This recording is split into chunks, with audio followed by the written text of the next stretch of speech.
landmines from the United States being sent to Ukraine. Now, this is by the Biden administration. It's a policy shift in their last 60 days in their administration. While they know they've got an incoming administration that wants to handle the Ukraine-Russia situation and try to bring it to a close so less people lose arms and legs and their lives, they are now shipping landmines out to the Ukrainians. Now, this is interesting because when Joe Biden came into office, he actually had a program in June of 2022, 4 months after the start of the war in Ukraine. Biden announced that they would not use any anti-personnel mines. That's how they want to call them now. They don't want to use landmines anymore. I guess they don't want to evoke Princess Diana and having the idea of going through countries and having to remove those landmines. If you've been to Israel, if you've been to parts of the world where landmines were used, there are still no-go zones because there are still areas that were mined that have not been cleared and are too dangerous to be cleared. So that is a real issue. So the fact is, okay, the Biden administration was going to destroy and curtail the use of anti-personnel mines worldwide, that we no longer develop them, we no longer export them. They have now reversed this decision with just less than 2 months to go in office. And Ben Ferguson, who is joining us today from The Verdict, and you see him on Outnumbered as well, and from the Ben Ferguson Show. And Ben, they've got 2 months left, and now we're shipping landmines to Ukraine so we can, I guess, take arms and legs off of Russian soldiers, because that'll make it a lot easier to bring this conflict to a close. You know, it's amazing when you saw Donald Trump meeting with Joe Biden. He said, we want a smooth transition of power. We want to be here to make sure everything goes well. We listen to the American people. And now what are they saying? They're like, and we're also going to try to hand you World War III. That's what this is. You're trying to hand a dumpster's fire to the Trump administration, things that you don't believe in. I don't believe they believed in this, because if they did, they would have done it 1,000 days ago or 500 days ago. This has been going on for what? I mean, a very long time. And it was something that when it first started, this conflict between Russia and Ukraine, you had, all right, we'll wrap it up quickly. Oh, we're going to, do this diplomatically. None of that worked. And now they say, okay, here's everything you want that we said would escalate the situation. This is an administration that said they were going to de-escalate, yet they send unlimited dollars to Ukraine.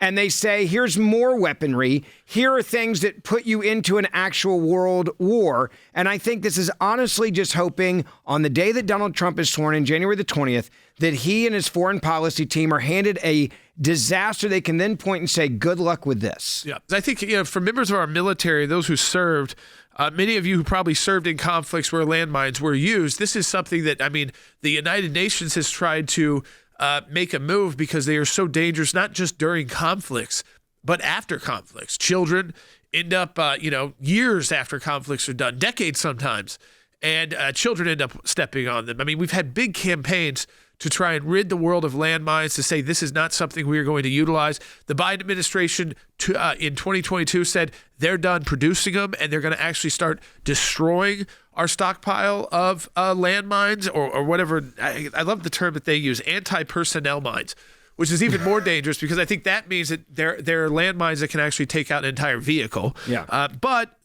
now we're shipping them to Ukraine. So how does Russia respond, Ben? They respond with a debate that's now on TV, and I love these debates. Some headlines are the Russians have utilized an ICBM for the first time, an intercontinental ballistic missile. Now, it was not armed with a nuclear warhead, but it was fired. And then others are saying, no, it was mid-range. So a mid-range ballistic missiles, both of which are capable, very capable, of carrying a nuclear payload, including a weapon that we really haven't seen utilized on the battlefield. We have them, where the Russians have them, probably the Chinese have them. I don't know who else, maybe the Israelis.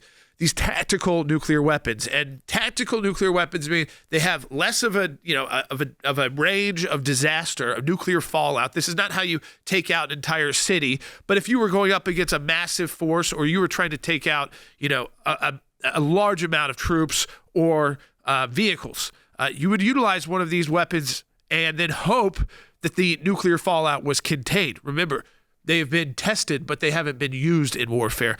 The Russians have just now told the world, listen, you're going to throw out landmines on us. You're going to keep funding this till the very, very end, and sending over U.S. troops to train how to fire into Russia.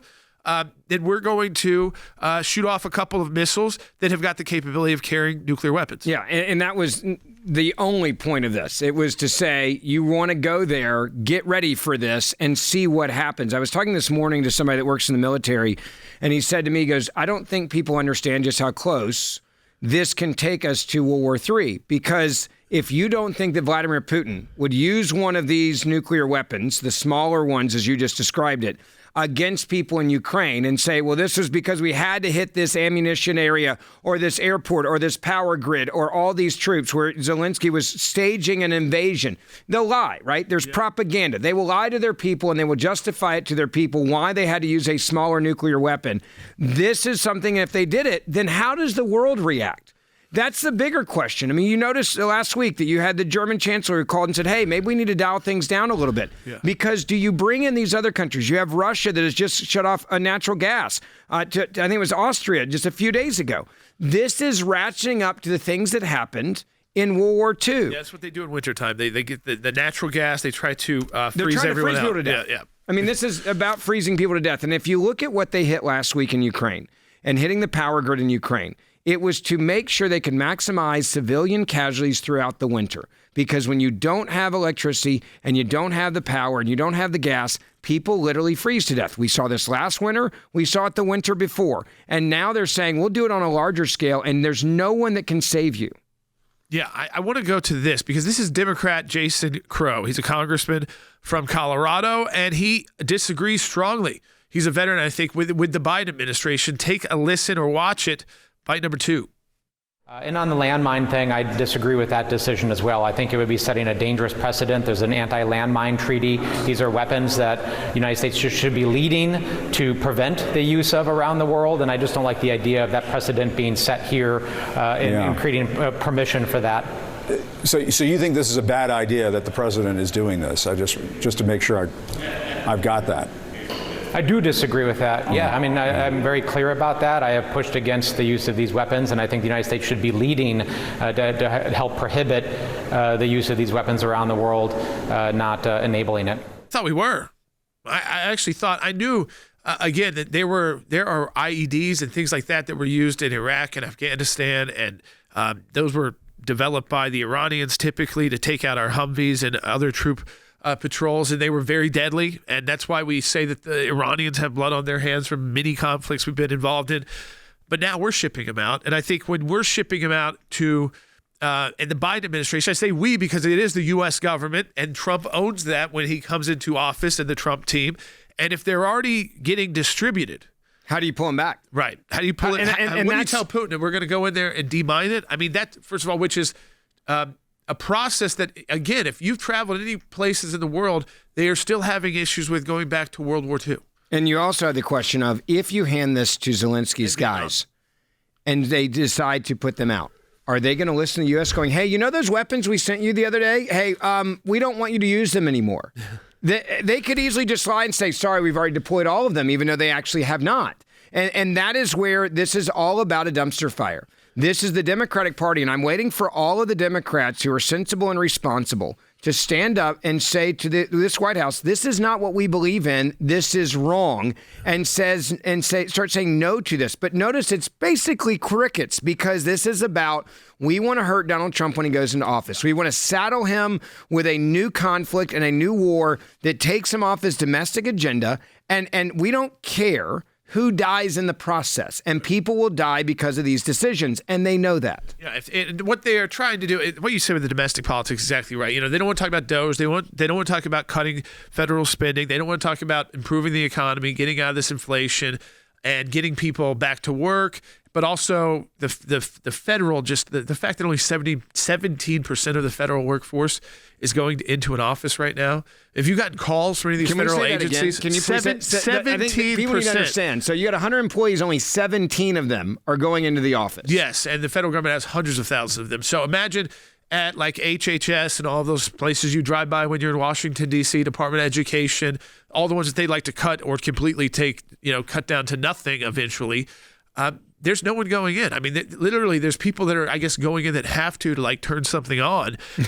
This is why if you've been like contacted by the IRS, even for like a normal thing, if you listen closely, you'll hear like a dog in the background or kids in the background, and that's Calling because from home. the agents are doing their work from home. They're asking you, can you fax something to them, or they're using their Gmail, and you're like, wait, I'm going to send tax documents to a Gmail. Is this even what I'm supposed to be doing? I mean, this is again, COVID it's not a problem anymore, and yet no one went back to work, and this is again part of. Go back to 2016, and you guys experienced this. What did they do after Donald Trump was elected? They immediately said, we're going to go to the Steele dossier. We're going to impeach him. We're going to straddle him with what was the issue? Russia. Yep. And it worked. It got him off his game.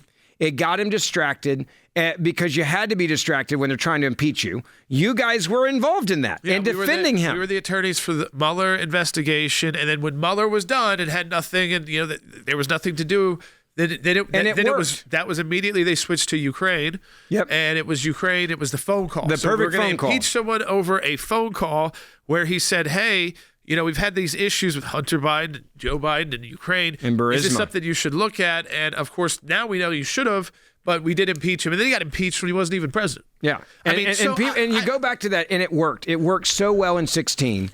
And it got yes, it Democrats worked. are hoping if they can get the House back in a couple of years, that's what they'll start again. And they'll straddle, and they'll deal with him. They'll have him pinned down in a World War III scenario that he doesn't want. So he's going to, again, you'll have to bring in a whole new different team of people and trust these military guys that, again, he has had issues with because of Iraq and Afghanistan, the endless wars, as he calls them. And it looks like they're trying to create another one right before he comes into office. One that there are ways to see out of this conflict. There were ways to see how to get out of this conflict a year ago, and yet we've kept ratcheting it up instead of trying to put a deal together that gives Zelensky a way to walk away and Putin a way he can walk away and tell his people whatever. They're not going to know. And by the way, neither Zelensky, his people, stops the destruction in Ukraine. They got to rebuild. There's lots of U.S. companies that want those contracts to rebuild. Let them rebuild. Well, you look at the phone calls, and if you look at the calls that were going out from the Trump transition team, it was very clear they were calling everyone in conflicts, whether it was Israel, whether it is Russia, whether it's Ukraine, saying, hey, we want to dial everything back when we get into office. That is our foreign policy.